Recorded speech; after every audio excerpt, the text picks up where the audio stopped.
Student, आज हम मादा युग्मकोद्भिद का विकास इस विषय पर प्रकाश डालेंगे। यानी डेवलपमेंट ऑफ फीमेल गैमेटोफाइट और एम्ब्रियोसाइक।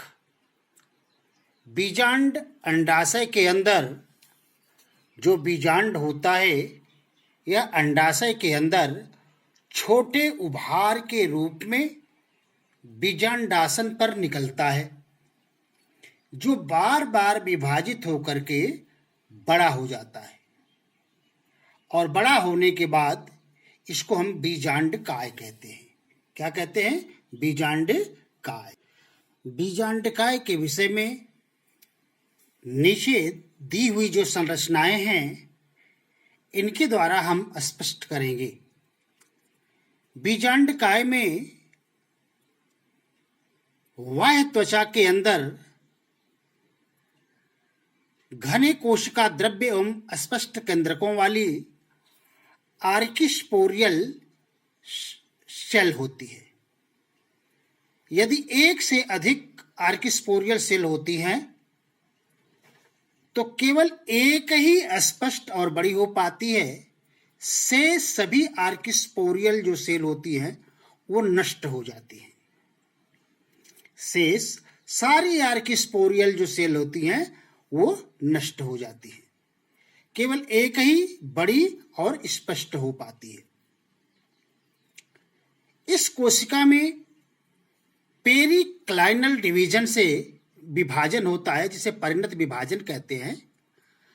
बाहरी कोशिका जो होती है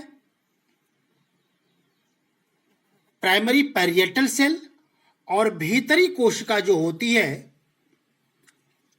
वह प्राइमरी स्पोरोजिनस सेल कहलाती है या निर्माण करती है उसकी। जबकि प्राइमरी स्पोरोजिनस सेल से सीधे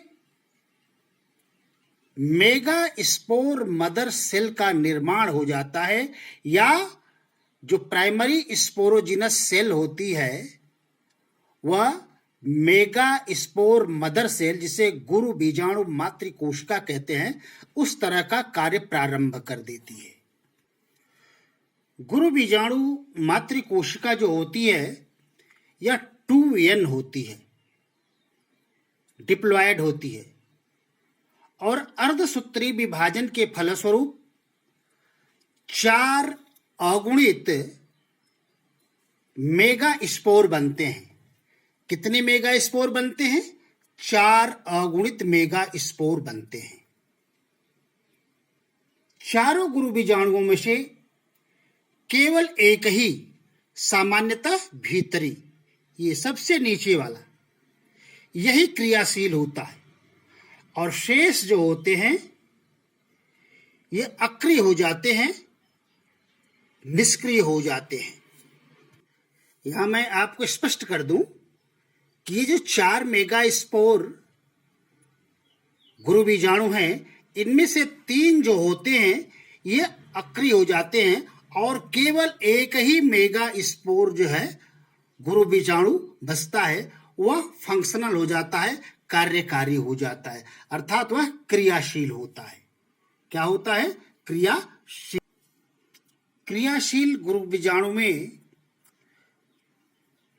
सूत्री विभाजन होता है, और सूत्री विभाजन के फलस्वरूप 2, फिर 2 से 4, और फिर इस 4 से 8 केंद्रक बनते हैं। कितने? 2 से 4 और 4 से 8। इन केंद्रकों के चारों ओर थोड़ा थोड़ा कोशिका द्रव्य इकट्ठा हो जाता है। अब एम्ब्रियोसाइक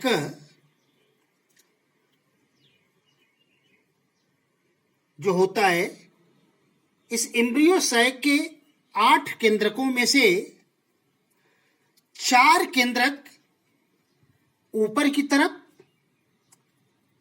तथा 4 केंद्रक नीचे वाले सिरे पर आ जाते हैं। यानी दोनों तरफ 4 केंद्रक इकट्ठा हो जाते हैं। दोनों केंद्रकों के मध्य आप देखेंगे कि जो 4 हैं, इनमें से एक एक केंद्रक जो होता है वह खिसक करके मध्य में आ जाता है। कहाँ आ जाता है? मध्य में आ जाता है और दोनों आपस में जुड़ जाते हैं। दोनों के आपस में जुड़ने की जो प्रक्रिया है यह बहुत ही सरल होती है, लेकिन जुड़ने के पश्चात ये सेकेंडरी न्यूक्लियस या द्वितीयक केंद्रक का निर्माण करते हैं। बीजांड द्वार की तरफ 3 केंद्रकों के समूह को 1, 2, 3 इन 3 केंद्रकों के समूह को अंड उपकरण या एक अपैरेटस कहते हैं। जबकि निभाग की तरफ जो चलेजल एंड होता है, इस तरफ की 3 केंद्रकों की कोशिकाओं को प्रतिव्यासांत कोशिकाएं या एंटीपोडल सेल कहते हैं। क्या कहते हैं? एंटीपोडल सेल, प्रतिव्यासांत कोशिकाएं।